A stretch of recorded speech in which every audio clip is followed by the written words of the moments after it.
All right, guys. Welcome back to the Automotive Intel Report. My name is Sandy Cerami, and I've got my right-hand guy with the devastating right hook, Ron Marvo, in the center of the screen today. And to my right, and I think everybody else is left, we've got the CEO of Blockboard, Matt Wasserlauf. And so we're going to get a chance to talk to Matt today, and we are going to talk about the truth about attribution in marketing and advertising.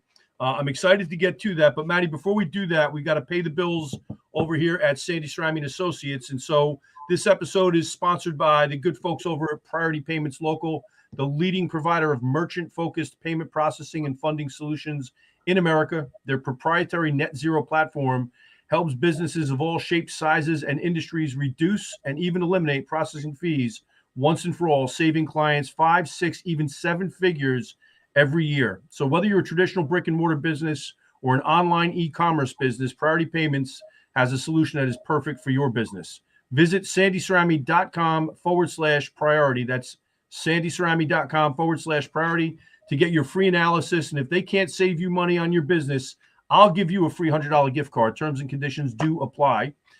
We are also brought to you today by a new sponsor, the guys over at Traction.com.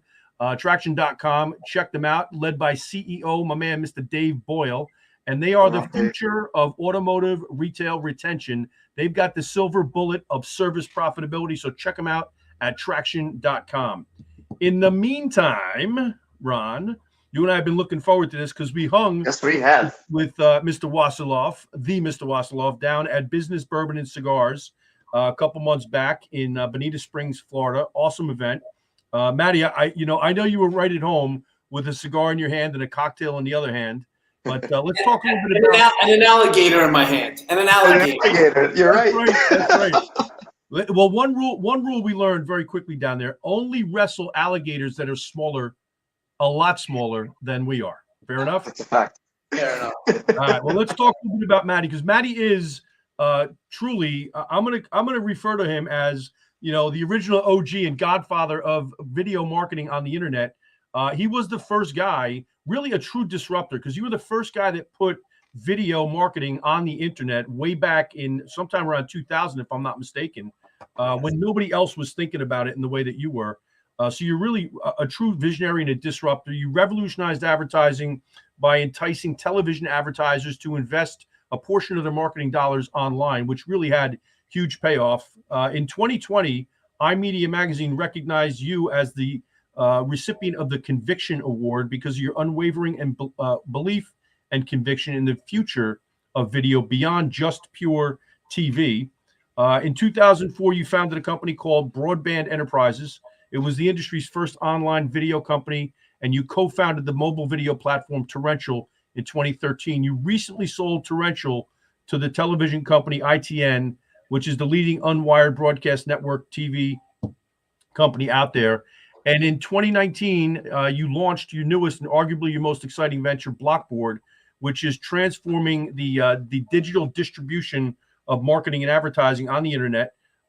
You see more and more advertisers, especially in the automotive sector, that are looking at OTT. And we're going to talk a little bit about what OTT is, what attribution really is. But you're taking nonlinear TV and you have created a platform that provides real transparency and real attribution, as opposed to what we've seen in the past. So, Matty, thank you so much. I appreciate you joining us. Thanks, Sandy. Thanks, Ron, for having me. Really appreciate it. No worries, buddy. But let's get started really simply. Matty, what exactly is attribution for the folks that are out there? When we talk about attribution, why is it important and what is it? What it is we want to be able to attribute sales to your advertising. So when we can put that we call it attribution, or that connection between your ads and your sales, then you're getting what we always wanted, which is the holy grail, the attribution of your dollars, your money that you're spending. So in essence, you're getting an actual direct correlation to what you've invested in terms of your marketing and advertising budget to the results that it's delivered, or lack thereof, right? Right. There's an old quote in the advertising industry by John Wanamaker. He says, I know 50% of my ads is working. I just don't know which 50%. Yeah, no So question. that kind of is the, that casts that, that the basic misunderstanding of what advertising works and what doesn't.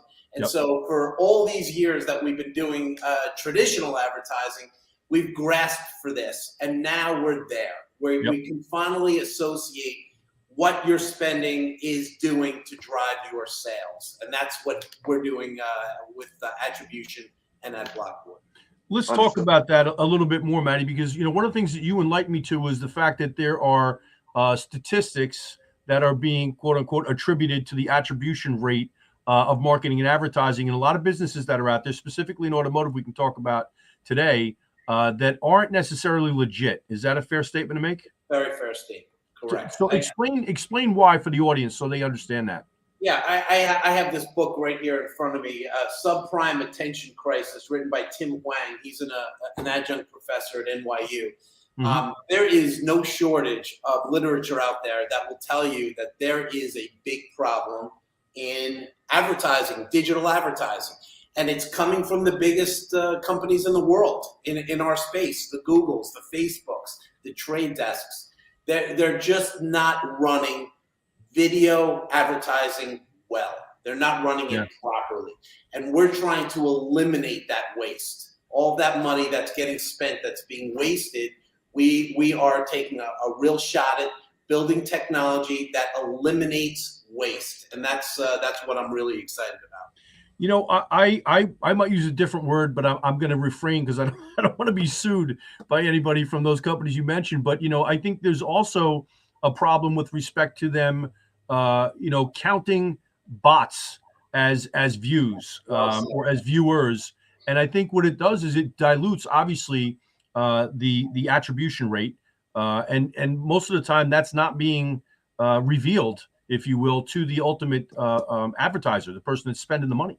That's correct. And I, as you called me an OG, as one of the early guys in this industry, I've seen this all grow up, and I've seen it really grow to a point now where something needs to be done. Actually, there's antitrust out there. 12 states are asking the government to step in and fix this problem. They're asking the federal government to step in? Yes, the federal government to step in. Good luck. Good luck.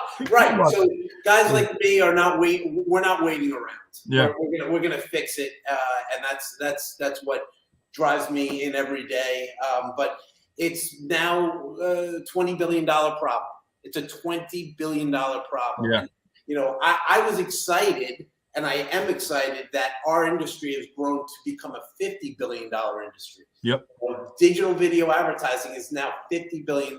That's serious. That's almost as big as linear TV, which is, depending on your source, around $60 or $70 billion. So we're now big, we're real, we're mature, but we have problems, and that's what we're going to aim to fix. Maddie, explain OTT to folks so they understand what OTT means and what the difference is between OTT and linear TV. Okay, over the top. OTT stands for over the top. When we started working with these set-top boxes that our cable companies provided us, we were now able to enter digital video into our what was then a mostly linear TV world. Mm-hmm. So the set-top box, or the over-the-top, became the means for a digital experience, digital video. Mm-hmm. So that's the term we use today, OTT, for digital video. And a lot of advertisers are really starting to leverage this OTT to drive interaction. Right. It's because now with digital, we have a two-way conversation, whereas in the old days, linear TV was just that one-way transmission from the towers, from the local stations. Now, through OTT, we have a two-way transmission, and that has brought a whole new host of things that we can do and capabilities that we can grasp for in digital video. So OTT is a really exciting new frontier. No question. So you blend almost like a direct response aspect to the experience for the viewer, correct? And for obviously the advertiser. That's right. Direct response is a good way. We're having lots of exciting new conversations about leveraging those assets now, those TV commercials, and making them work to drive sales. So that's the direct response that we're really, I would say, leveraging through OTT. And I would suspect it actually changes the content in the marketing and advertising that you're producing at this point, Right. to include more calls to action, landing page, strategies to squeeze, information, personally recognizable or identifiable information out of people that are interested based on the marketing and advertising. And I would have to imagine that leads to far better results in terms of attribution and ultimately sales, correct? Correct. If OTT is the frontier, I see creative as that humongous opportunity that sits right in our future. Yeah. On this frontier. I actually started creating over the last 10 years a lot of the first original production in digital video. And it's incredible to see the results. When you start to develop content that meets a new toleration, a new, what the new viewer wants to see, speaks to them. And when you hit the right data targets with that content and that messaging, boom, the results are off the charts. Yeah. Creative is that great next thing that we're gonna be able to really utilize.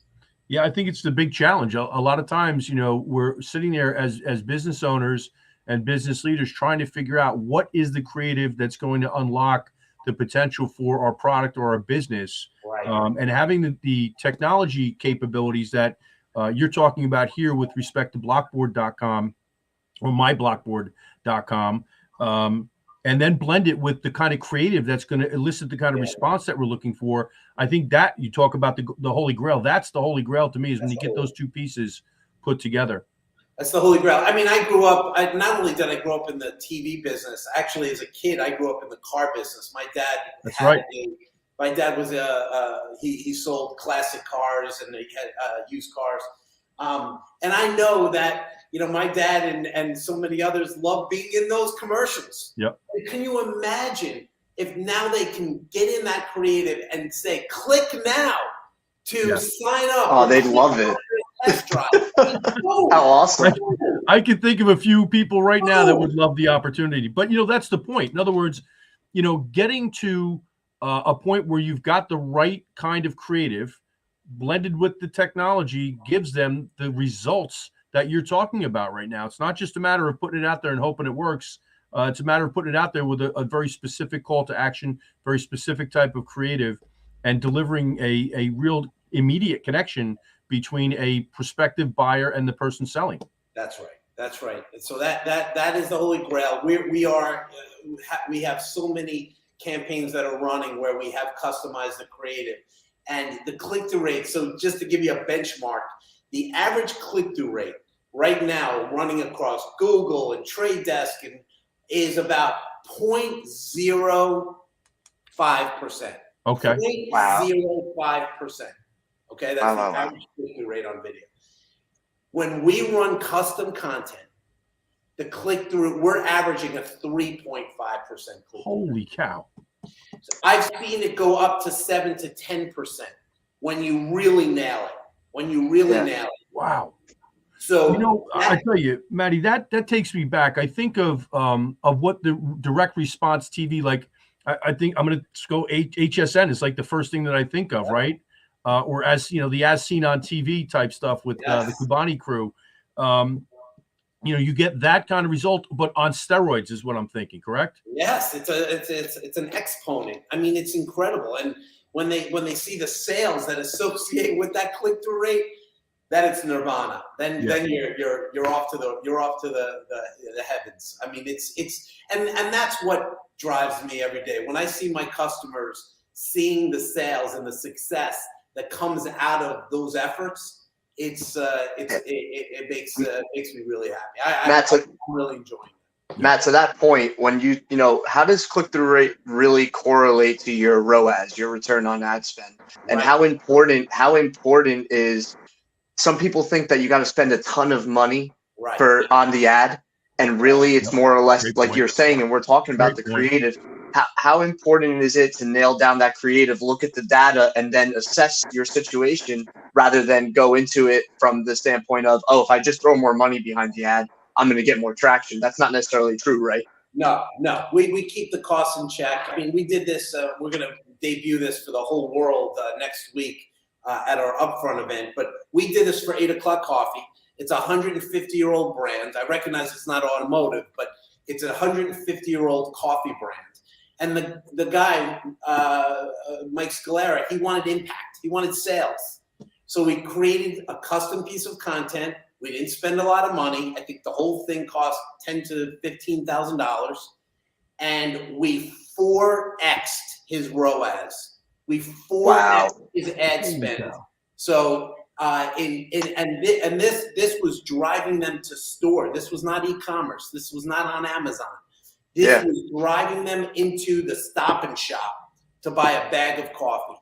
Direct. Oh, that's important to note, especially on automotive, because, you know, we've got that blended audience out there. We've got a portion of it that wants to do business online 100%, a portion that wants to do it the old-fashioned way 100%, and then we got the one in the middle where it's kind of a hybrid, which is a fluid customer profile where they're doing a portion of the experience both online and offline. So that's important to note, that it's not just attribution as it relates to an online or an e-commerce transaction. That's right. Critical to note. All applies. I mean, we're driving people to click. We're driving people to Amazon. We're driving people in store. You know, sometimes they want the KPIs. That's a fancy term for key performance index. Yep. Key performance index. Sometimes it's app downloads. Sometimes it's an email registration. Whatever it is. Depends on the product. And that's where the custom content, you could say in the content, guys, people, click now, sign up. Yep. Click now, get a test drive. Yep. And boom. I mean, the numbers are through the roof. And that's what's so exciting about OTT. It really is. I'll tell you, the statistic you laid on us before in terms of click-through rates at literally, I'm looking at, it's more than 7 times. Right? It's like 700 times. 700 times. 700 times the rate with your platform than what we would normally get. Right. That makes 2 things happen. One, you can either reallocate your budget or double down on what you're doing, or you can take some of those dollars and allocate them elsewhere in your business. You know, it's a more efficient deployment of your advertising capital, or maybe redeployment of that capital in some other area in your business. Correct. And when we talk about dealership ad budgets, that's a huge number.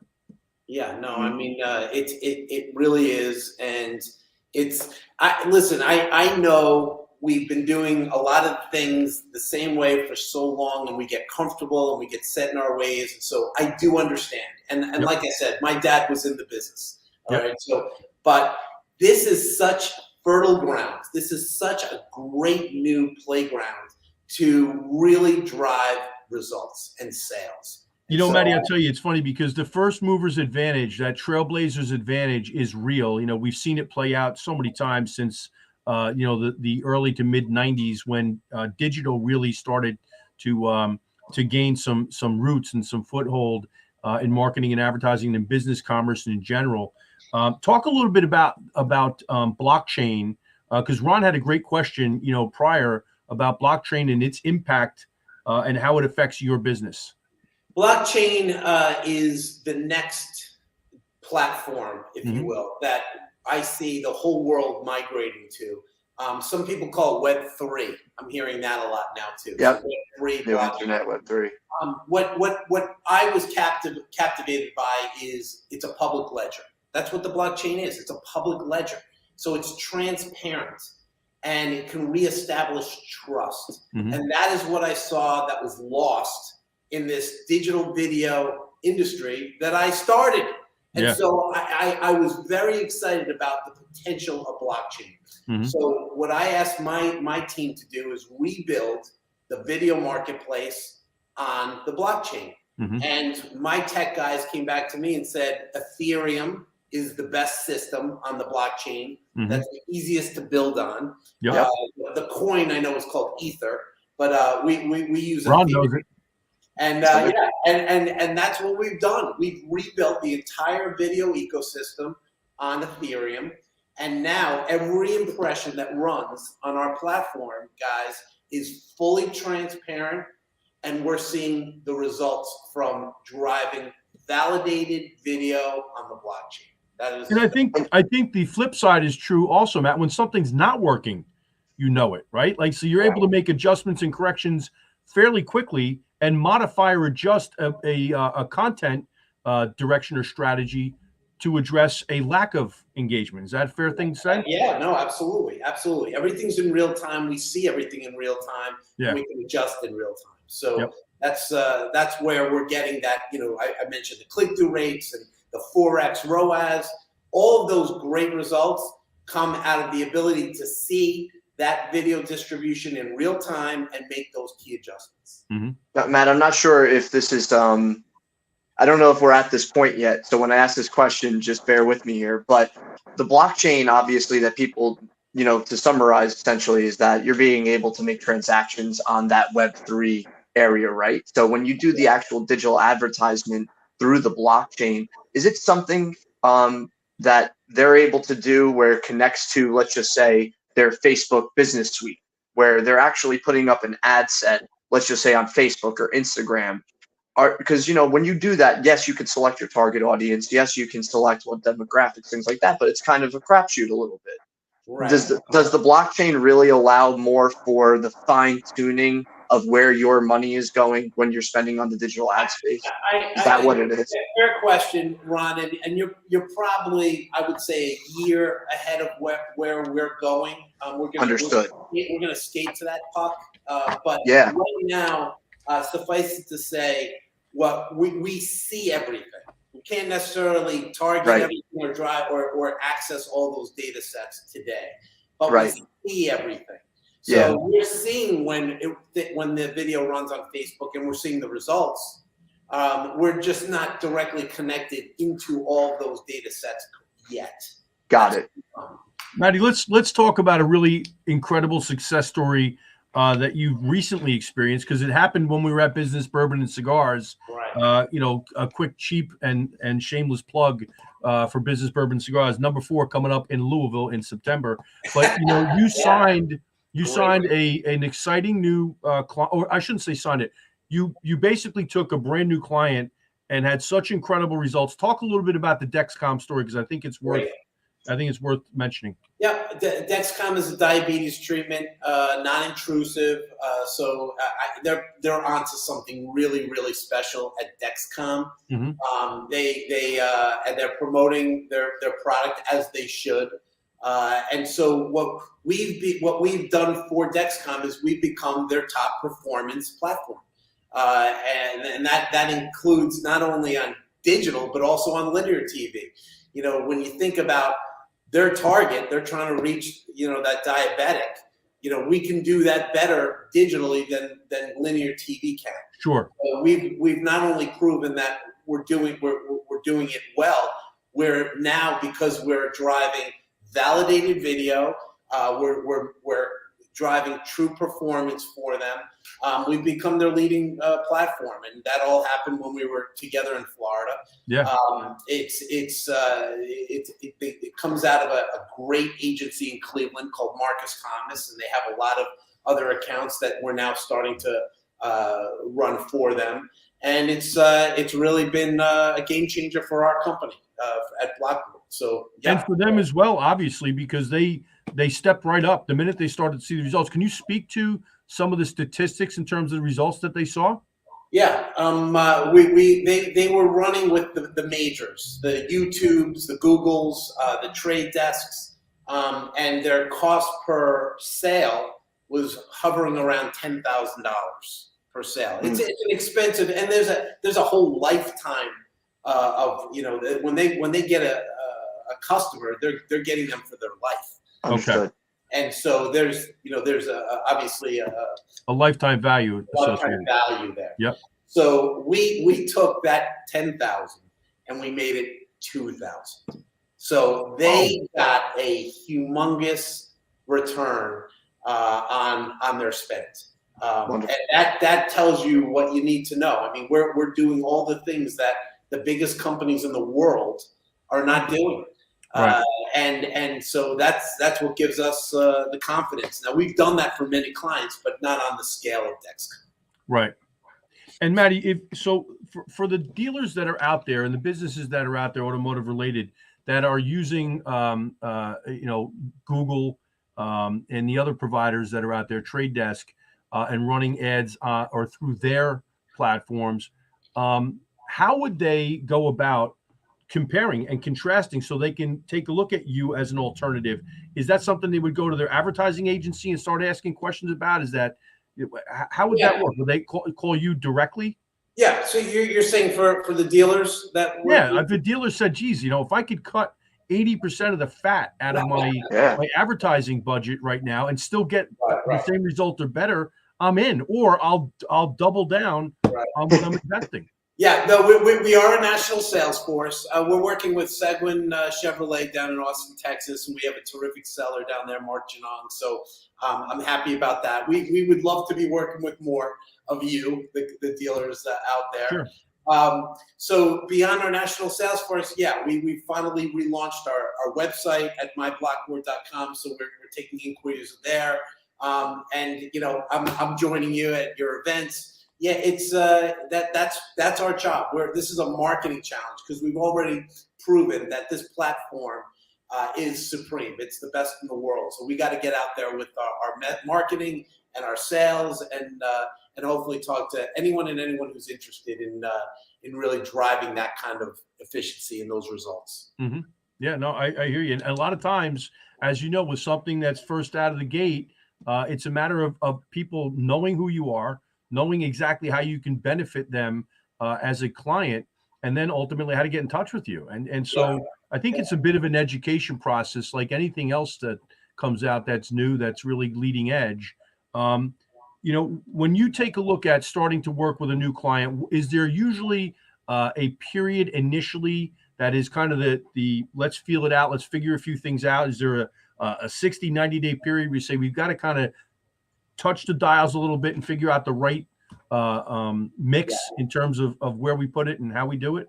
Walking before we run. So when I was talking with Scott Joseph at your wonderful partner J&L, I said, before we get too advanced and too sophisticated, just give us your TV spot. Give us your TV creative. Yep. Let's work with what you have. Let's get some results, see how it performs. Yep. That's how we start walking. And when you see that, you can A/B test us versus whomever you're using today, then you see, all right, on the A, we got, 10 sales. Wow, we just worked with Matt in Blockboard. We just got 50 sales. Yep. All right, let's start walking fast. Let's start running. Let's create some great new creative. Yep. Let's, do all kinds of things. So I say walk before we run, and let's use what you currently have. And that's in essence the formula you've used with Dexcom and 8 O'Clock Coffee as well, correct? I've been using that for the past 20 years. Yeah. As I have helped companies like Procter & Gamble and General Motors get into the video space. Yep. We dipped our foot in the pool. We used their existing creative. We started to push that out, and it's grown up over time. Yes. That's why I call you the original OG and godfather of video marketing on the internet, buddy. I mean, you were around when like you and I were crank starting cars, for God's sakes. Yeah. Hey, Matt, also, while we're on obviously the topic of all this, we talk about digital advertising, creative content, blockchain. You also have studios over at Blockboard, yes? Right. So talk to me a little bit about the importance of having those studios and how that benefits your clients, because I think that's huge. Because Sandy and I will tell you all the times we've gone to create content and we're like, well, where do we go? What do we use exactly? And I think that's so important. Talk a little bit about that benefit. Yeah, and it's so important, but it often gets lost because we're just trying to get our foot in the pool. But suffice it to say, we've got a scalable studio, a cadre of studios that we work with, producers that run around the country and do best-in-class stuff. These are all former TV guys who I grew up in the TV business with. Gotcha. And are now transitioning into and doing great digital content. Mm-hmm. I will say, my first show, I sold to Honda. They were launching the Honda Fit, the SUV. Oh my God. This is a long time ago. Yeah. And they wanted to show off the contours of this SUV. And so I showed him my show, Cube Fabulous. This is 15 years ago, and the home makeover phenomenon was happening in linear TV. And I said, let's do that in online video. Let's make over people's office cubes. And they actually, to their credit, they said, wow, you're going to be showing how to use the contours of an office cube. Maybe you can do that for the Honda Fit and show how big it is and cavernous it is in our car. That's and great. We did it, guys. We did it. We shot this show. We actually sent a guy across the country to Honda in LA, drove it back, the SUV back to New Jersey, and shot these shows and showed the contours. We would stuff whatever we were going to make over that office cube, we would shove it in the Honda Fit. And that's brilliant. And we would run it over to Yahoo's offices and make over the guy's office cube at Yahoo. Yep. It was a home run. We made jackets for the dealers, the Honda dealers, with Cube Fabulous logos. They showed the content in the dealerships. It was that big, and that was my first show out of the shot. But yeah, I think the whole behind the scenes piece where you can blend the in front of the camera with the behind the camera piece is compelling. I think people love to have a little bit of a sneak peek, if you will, to have that that exclusive access behind the camera. I know I enjoy it. I love watching shows like that where I get a chance to see what's really going on behind the scenes. Yeah, how they put it all together. Most of the time, all we show them is what's going on, and we don't know who's pulling the strings in the back behind the curtain. Right. Well, this gives your customers and these automotive companies a chance to become their own content producers and stars, if you will. It's an easy way in, and we keep the cost down and we drive the sales, so we can really help correlate that production with the results on the back end. Yeah, that's interesting. I'm glad that Ron brought it up because it was the one piece that we hadn't talked about previously, and it's probably outside of taking a look, in terms of the attribution KPIs and trying to figure out what's really going on behind the scenes.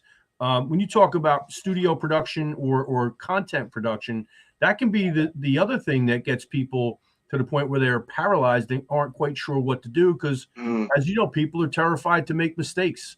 And I think part of that process gives you got to give yourself permission to get it wrong before you get it right. Because very often you're going to spend a significant amount of time getting things wrong before you do get it right. I think the other half of your business model gives people some confidence to go ahead and maybe get it wrong on the content side initially until they figure it out, because they already know that they're going to be able to be more efficient with the budget that they're putting in place. That's a great point. Yeah. I mean, you got to start, small, incrementally, and like you said, allows you to fall down at not a significant cost, and then pick yourself back up again and reset and make those course corrections. That's what you have to do. That's I think that's something that gets missed very often by individual and businesses, and that is the course correction aspect of it. We all want to be perfect right out of the gate, and the truth of the matter is that we rarely are. You are rarely right on the mark the first time you do anything, the first few times you do anything. And we have this deep inherent fear or apprehension of making a mistake or being judged for making a mistake. I mean, it's worse than the mistake itself, by the way. Yeah. That fear and apprehension is worse than the mistake itself. We tell the root beer barrel story all the time, Ron, right? When we're out there 100%. working with folks, talking about the fact that it's okay to make a mistake, give yourself permission. As a matter of fact, I got a gift in the mail from a client. I don't know who it was yet, where they really appreciated the root beer barrel story. And if you want to know what it is, you gotta go check in at Sandy at sandyceramic.com and just put in the subject line, "What's the root beer barrel story?" and we'll send you a video. For sure. But people are terrified of making a damn mistake, and I think when you can take some of the financial stress out of it, like you guys can in terms of the Blockboard platform, I think that makes a difference. Yep, no question. And we lead with the case studies, and I always lead with the fact that these case studies were born out of a test. Yep. You know, it was a first small test that got us that, you know, that off the blocks. You saw some results, and we were able to grow from there. So, you know, it's important. But, and you guys did a lot of that testing internally before you brought it to your clients, you know, so that you've already quote unquote, made the mistakes at times, you know, throughout the years for them, so they don't have to, which is I mean, I started this company in the pandemic, guys, and I knew the first thing that goes in any recession is advertising. Absolutely. So I turned to my team. That's the second thing, Matty. What's that? The second thing. Training and development is the first thing that gets out the door. Trust me. So it might be right up there with it. Yeah. No, all right. Well, listen, we can argue about that, but I know the ed market came to a halt. For sure. So I'm assuming training and development did as well. Yep. And we said, guys, let's turn inward here. Let's build this technology and solidify it so that when we do get those tests and earn those tests, we nail this thing. And that we got right. Our first tests across the board have all been incredibly successful. We talked about Dexcom, but we took Chipotle. They gave us $50,000, and we drove $1 million of sales on $50,000. Huge. I flew out to LA to visit them, and they were blown away. And they said, "Keep going. This is incredible." So that's an incredible thing, Matty. We got to, because I don't want this to be lost on the audience. When you talk about the average transaction in a Chipotle, it's not like selling a car. It's not even like selling a service in a service department. And by the way, that's an area where I really believe that your platform and your abilities can be served or can serve a dealer really, really well is on the parts and service side of things. Okay, we're the longer piece of the life cycle of a dealership client. But when you talk about the average transaction value at Chipotle, that's a lot of business, man, in $1 million. Yeah. It was all attributed by a third party called Foursquare. So we didn't grade our own homework here. They used an attribution company called Foursquare, and they saw the lift. And so those kinds of small, for Chipotle, 50K from Chipotle, that's small. That's a test. Yep. And we blew it away. So we got the technology right. We got the case studies to show. Yep. We're now starting to scale with companies like Dexcom. So it's a process. I know it's new, and anything new, we're all hesitant to do new, but this industry is really fertile territory, fertile ground. No question. For automotive, and I can't wait to start winning with your guys. Yeah, no question about it, buddy. Listen, we're coming up on 12:38, so I want to be respectful of your time as we close out here. But any last thoughts that you want to share? I know automotive is not the only space that you guys are effective in. I don't think it matters, but what are the 2, 3, 4, 5 spaces outside of automotive that you look at as well? Yeah. I know it's a dirty business, but politics for sure, I would suspect, right? We're really heavy now in the politics, so we're pushing on that side. I just mentioned Chipotle, so that's the QSRs, those fast food restaurants. Yeah. They're dealing with millennials, and sure. Millennials are on their phones watching lots of videos. So I would say that's a big area. But listen, automotive, we gotta figure this out. There's too much good stuff here. So we really want to crack that category as well. And well, listen, we want to help you do it, buddy. I believe in what you're doing. I believe in you 100%. You guys struck up a fast friendship, and this is a great example, Matty. I need to address this because Ron's going to get a kick out of it. We talk all the time in our business. One of the things that we espouse, one of the strategies we use in the 7 pillars of killer business development is taking simple everyday conversations and converting them into relationships, which turn into client opportunities. And that's how you and I got together. We got together on the sideline of a baseball field because our boys were playing baseball together over at the hallowed halls of Bergen Catholic in Ordell, New Jersey. So a quick shout out for those guys. But our conversations, we I can't speak for you. I can speak for myself. I was instantly attracted to speaking with you. I just thought you were a brilliant guy and a wonderful guy on top of it. So somebody that I really liked and had like kind of brain crush on. And as we continue to talk through, your history in business and how the advertising and the automobile side of it were married for, decades, if you will. I knew we were going to be able to do some work together at one point, and I'm glad that we've been able to actually share this messaging with the audience, because I think that your product is killer. I think the platform is off the charts, and it's something dealers need to be aware of. Sandy, I can't thank you enough. That is what's been lost in my industry, and it's the relationship. Yep, 100%. And that's where we come together, and that's where I hope to bridge this industry with companies that you represent at Cerami. So yeah, it's the relationship is what's lost, and we're going to bring that back. And that's no question. We talk about it all the time. Everybody wants to talk about digital, and the power and influence and impact of digital is there, but the relationship has to be what sustains the business long term. There's a difference between what drives your business and what sustains it. And I think the relationships is a huge piece of it. So I want to thank you for the time. I want to thank you for the generosity, the transparency, in terms of what you do. Ron, any final comments? Yeah, I have one final question. It is going to come back to the digital side real quick.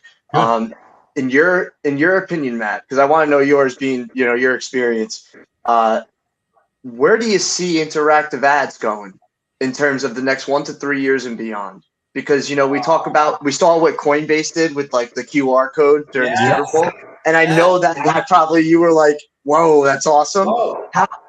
Where do you see interactive ads going from here? Because obviously right now we can be like, click the link below, but where does it go as we head into the metaverse? Great question. Great question. That's incredible. That is the future. They're all going to be interactive, and we're going to be speaking on a one-on-one basis. We're going to be driving messaging directly to you, the customer. And so that is where we want to go. That's the we said it 3 or 4 times in this call. That's the holy grail. Ron, that's the holy grail. Yeah, so, that's I can't wait to see you guys do it. Well, Matty, if anybody's going to do it, it's going to be you guys. I want to connect you with a guy that I've got an enormous brain crush on as well. He's beyond brilliant. He's another great guy, Brian Kramer, down at Germain Toyota in in Naples, not far from Bonita Springs. But Brian is, you want to talk about an innovator and somebody that's just not afraid to go out there. He and his team, Wendell Hardy and Jared Kilway, 2 geniuses. They just know how to execute. I'm going to connect you with those guys because I'd be curious to hear them shoot holes in or talk about what they see in your business as well. Once again, buddy, I want to thank you.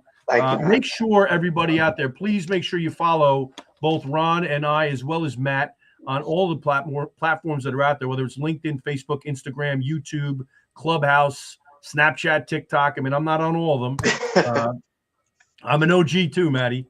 But please make sure that you subscribe to the YouTube channel and that you connect with us across the board.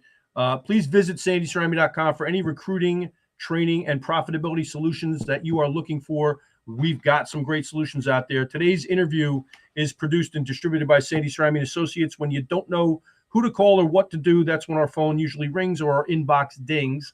So check us out at sandycerami.com. Listen, you want to grow your profits, you got to grow your people. And part of that is educating yourself in terms of other opportunities that are out there. So once again, it is Matt Wasserlauf, CEO at myblockboard.com. That's myblockboard.com. Check them out. I promise you, if you invest 20 minutes with Matt's team, they're going to change how you think about marketing and advertising. No doubt about it. And no better than these 2 guys. So thank you, Sandy, and thank you, Ron. Appreciate you, buddy. It's time for us to stand out, guys, and we're out. See you later, everybody. Have a great day.